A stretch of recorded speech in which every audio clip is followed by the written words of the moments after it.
Poverty is a mindset. As sure as I sit here, poverty is a mindset. How people think. It's like, I can't afford this. I can't, go on holiday like this. I can't, go to that restaurant. I can't. And you just limiting yourself the whole time. So you have to change your poverty mindset. I want to ask you this, and maybe, I don't know if we're going to have some challenges on this, but tell me quickly, what is so godly about poverty? And if you say nothing, then why do you defend poverty? We defend poverty as if it's a holy thing. If people start prospering, we always say, yeah, they don't deserve it. They stole the money. Or when a pastor starts prospering, yeah, he's taking the offerings and stuff. And it's like, why are you defending the blessing? Why do you defend poverty and criticizing the blessings of God? That's why the blessings of God will never come to your life. You have to accept it, believe it, and change your mind about prosperity for the people of God. Right through the Bible, right through Genesis to Revelations, Jesus or God called these people out of Egypt, and did they go empty-handed? No. Did they go with all the wealth? Yes. So if wealth is a problem, then why would God give it to them? Why would God give the anointing to create wealth in Deuteronomy chapter 8 and verse 18 and up to 20? Now let's go a little bit further. The third thing I believe that you need to qualify is you need to have a job.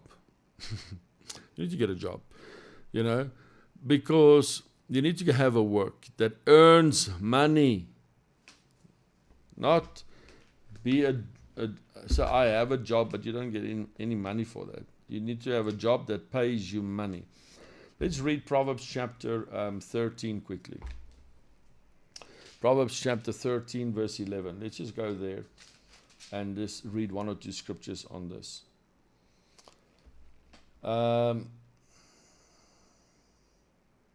Here it is.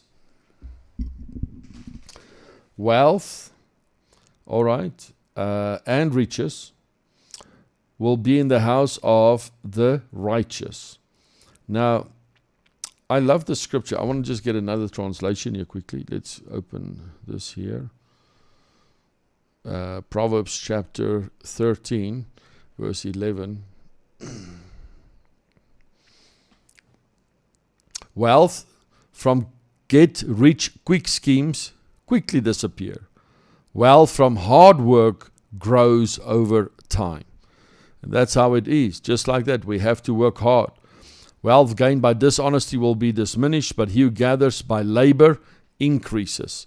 He who works hard will get to the top. And here's the thing. Listen to me. Please get a job. J-O-B, job.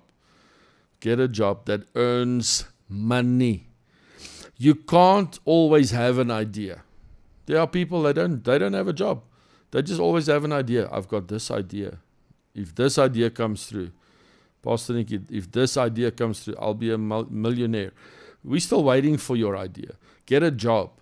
And people are waiting for something to come in. If you ask them, no, I'm just waiting for that next salary to come in. I'm waiting for the next thing to come in, that next contract. Yeah, if I sign that thing, maybe in the next day or two, I'm going to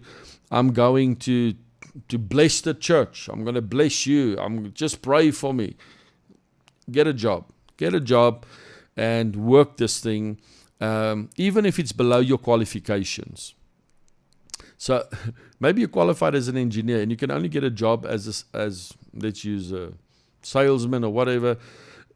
Do it. Just get in. Just start looking after your family. Just start getting that thing going, because that is a qualification to get wealth. Is you need to earn finance. You need to have a job. Get a job in the name of Jesus. Amen.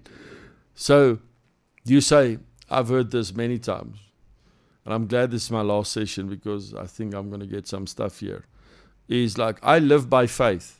How many of you have heard that? No, I live by faith. I live by faith.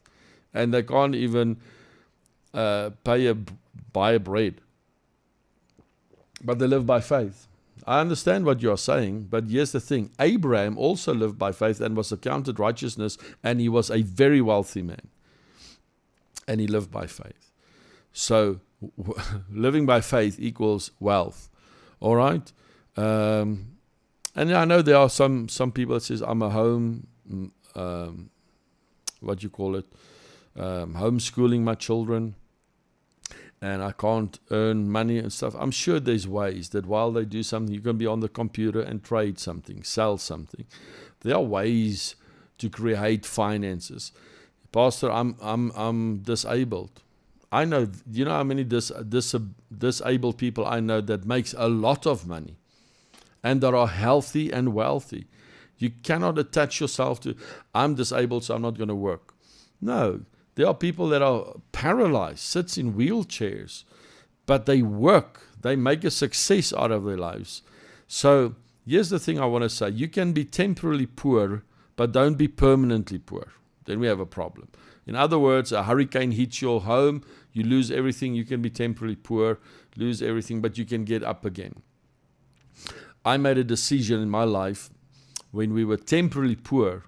In a caravan, I said to myself, I am not living here anymore. I am not going to live in a caravan for the rest of my life.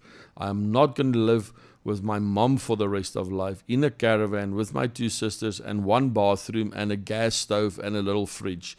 I'm not made for this. And you know what? I made a decision and I started working. I was a driver. Driver for Timber City. As a matter of fact, just before that, I earned 200 Rand a month by fixing radios. All I had to do back then, we had radios. I don't know if you can remember those years, but it was radios and it had copper wire in it. So if a radio broke, it had to be wind up again like that. That's all I had to do, wind up copper cables. And I got 200 Rand a month. Then I got a better job to be a delivery man. Carry bags of cement and wood every day of my life. It was beneath my qualifications, but I worked myself up to become a salesman. From a salesman, I became the overseer of the cutting department. And from there, I found another job. And there, I started working in finances and became a very successful person in the financial industry. So I started working my way up in that. You just start. Just get a job. Just do something. And don't feel that's not good enough for me. I'm not going to work at McDonald's. Why not? It's a job. It's an income. So, and get a second stream of income. And then here's another thing. While we're on this, it's like, you need to come and preach for me for free. It's like, can you please give me that scripture in the Bible? Because I've seen that so many times, and I'm speaking to people here that's misusing ministers out there. Because the Bible says a laborer is worthy of his pay. A man of God is worthy double honor. So this thing that we just don't want to give to the men of God, it needs to stop, like very quickly. Because your man of God is the one that prays for you. He's the one that builds you, establishes you. And work on this thing that God can bless the minister that's preaching the gospel of Jesus Christ. And I can feel there's some resistance there. But aren't you preaching for free? It's unscriptural. It's not scriptural. It's not even in the Bible. You're not even godly when you do that. So nope. We are going to preach the gospel free, but getting there is not free. Who's paying for that? How will we get there? How do we do this thing? And so you have to understand that you have to pay for things and honor people. There is nothing spiritual about poverty. There is nothing I desire about poverty at all. Nothing. So I want everyone who's still with me on this to write the following down. I reject poverty. Say that. I reject poverty in Jesus' name. Amen. I reject it in the name of Jesus. Now, let's carry on a little bit further here. You're going to have to break your relationship with stagnant people. You have to break your relationship with stagnant people. These people are not going to break. They are not going to take you anywhere. You're going to have to break your relationship. Now, that means not cutting them off and stuff, but don't become like them. Stagnation is the enemy of progression, of going further in life. So people that are stagnant still say the same thing that they did 5 years, 10 years ago. The Bible says, Proverbs chapter 13, verse number 20 says, "He who walks with wise men will be wise, but the companion of fools will be destroyed." So I've seen this. How many of you have seen this? That most people receive their advice from people who failed.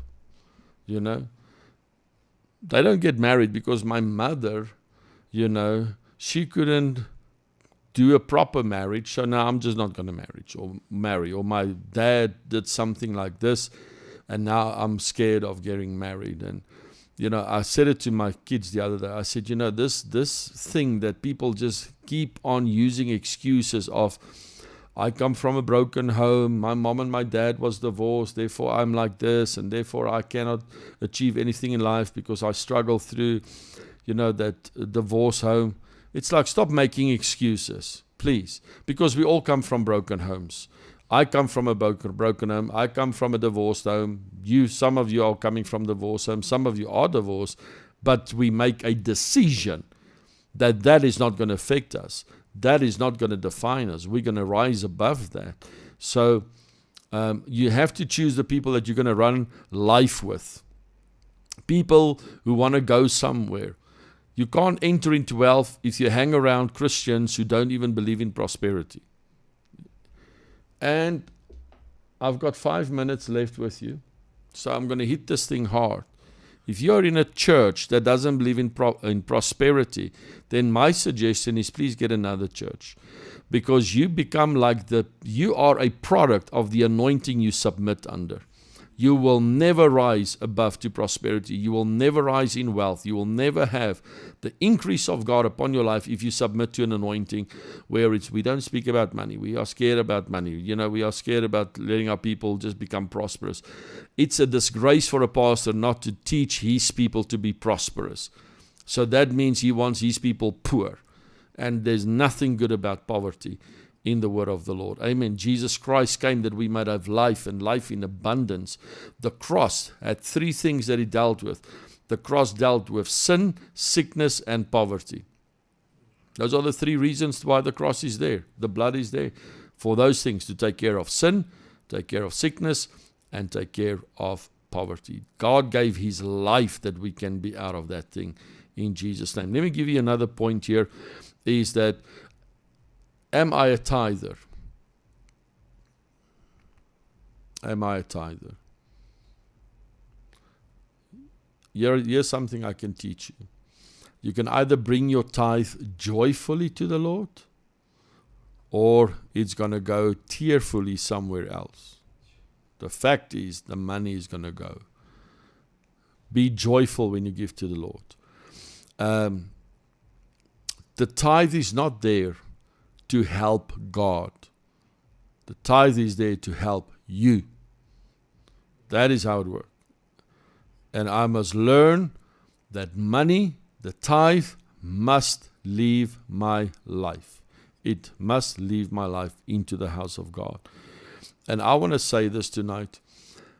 Please be tither that releases the finances into the kingdom of God. It must leave your home. It must leave your life. Stop being this creative tither. You know, creative tithing is, I want to sow here, but, I can get this back. And, a creative tither is, I'm giving in this entity, but you're actually not giving. You're just putting one hand into the other hand. Stop trying to be creative in your tithe. It must leave your life. Become an actual tither, and give to the kingdom of God. Give so that you can have that blessing of God upon your life. And family, tonight, I hope, this is my last session with you, and, I don't want to upset anyone, but this is my mandate. God has given me a mandate to speak on the blessings of God. I refuse that people in my life that surrounds me struggle and have limitations and have poverty. They must increase. I can't find a scripture that God says, my desire is that everybody be poor. He says, I want to give you the desires of your heart. I want to meet your needs. I want to let you rise above. Come on. And if you can do that, the blessing of God shall come upon your life. And thank you for all my followers. You are so great, man. Thank you for encouraging me. But that's it. I reject poverty in the name of Jesus. It shall not come to my life. If you missed this morning session, please go back there. I made a whole confession on prosperity. Go and read it. Go and study it. Go and listen to it over and over again so that the blessing of God can rest upon your life in the name of Jesus. Now, I had an encounter with the spirit of poverty many years back, and that's why I speak on this thing. I don't speak to get money. That's not the purpose of this. I speak to break that spirit of poverty of your life. And I've written a book on that. And you can go and get the book. There it is. You can go to Amazon, go and get the book there, or just order it online. I'll give you my website right now. So you can order that book online. And it's also on Amazon. And also you can go to our website to get it there. Praise the Lord. We are going to partake of the communion tonight. So wherever you are watching from, please get the communion elements ready.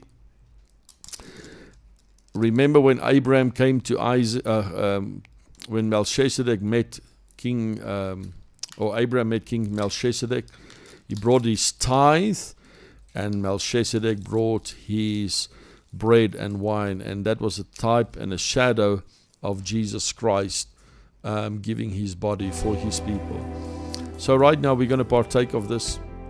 Wherever you're watching from, gather your family around, gather your friends around. Let's come around the word of the Lord. Let's come around this communion table. Let's honor this, all right? Take all the distractions away. Don't go off. For the next 2 minutes, we are going to focus on the body of Jesus. What did this do for me? The blood and the bread brought salvation to me. It took care of my sin. It took care of my sickness. And it took care of my poverty. The blood broke the power of sin. It broke the power of sickness. And it broke the power of poverty. You don't have to live under that. In the name of Jesus, you can be free from that right this very moment. If you are sick, when you eat this, let the healing power of God come upon you. If you are struggling in finances, let the healing power of God touch you in your finances. That's my desire for you tonight.